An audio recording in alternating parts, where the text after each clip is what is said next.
Les Libanais replongent dans l'horreur. Il est 17h20 à Beyrouth en ce mercredi 19 septembre 2007. Des colonnes de fumée noire visibles à des kilomètres à la ronde couvrent la localité de Horshtabet Senelfil. Une explosion vient de secouer ce quartier situé à l'est de la capitale. Une Mercedes 270 garée sur la chaussée est bourrée d'une charge de 50 kg de TNT activée à distance. La cible, Antoine Ranem, député Kataeb. Son chauffeur, Antoine Rayeb, et un de ses deux gardes du corps, Tony Dao, périssent dans l'attentat. L'attaque fera 9 morts et plus de 75 blessés. Antoine Ranem devenait ainsi le 7e député assassiné depuis le meurtre de Rafik Hariri en février 2005.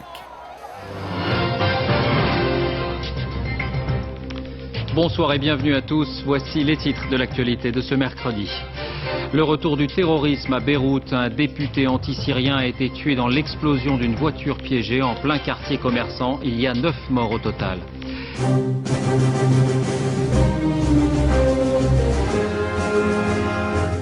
Membre de la majorité parlementaire anti-Assad, ce brillant orateur a été éliminé à une semaine du scrutin présidentiel prévu le 25 septembre 2007. We strongly condemn the assassination of Lebanese Member of Parliament Antoine Ghanem. He was viciously murdered today in Beirut along with several other innocent persons. Since October 2004, there has been a pattern of political assassinations and attempted assassinations designed to intimidate those working courageously toward a sovereign and democratic Lebanon. The victims of these cowardly attacks have consistently been those who publicly sought to end Syria's interference in Lebanon's internal affairs.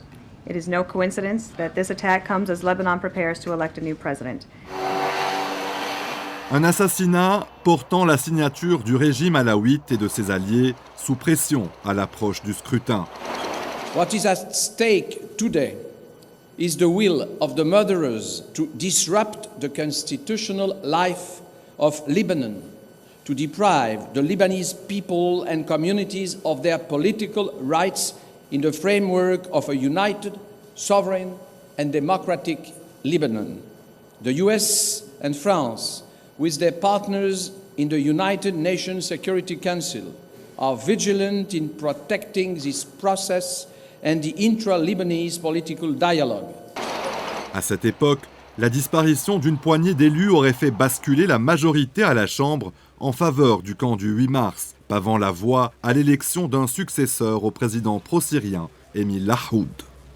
إن قوى 14 آذار تتوجه إلى جامعة الدول العربية وإلى مجلس الأمن والأمم المتحدة لمطالبتهما باتخاذ كافة القرارات والتدابير في كل المجالات لتأمين الاستحقاق الرئاسي حماية للجمهورية اللبنانية.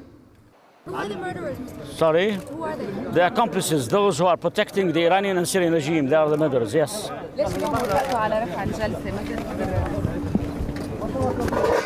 Antoine Ranem était réputé pour être un homme vertueux et surtout incorruptible.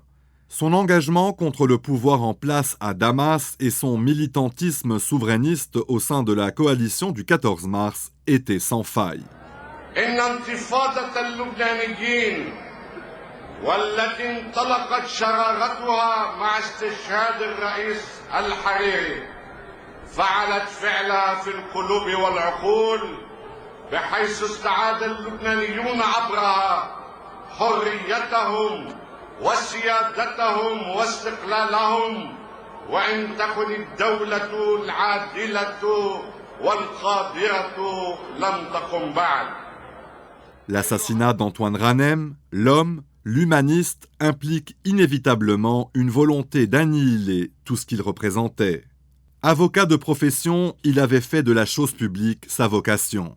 Il y a 58 ans, il adhérait au parti Kataeb dont il a brandi la cause avec ardeur tout le long de son parcours politique.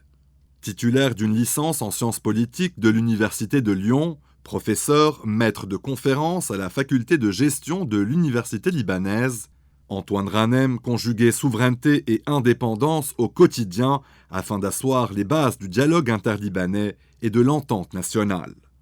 14 ans après sa disparition, le Liban se souvient toujours de cet homme aux positions solides, à l'engagement clair et à la fermeté amicale. أيها المترددون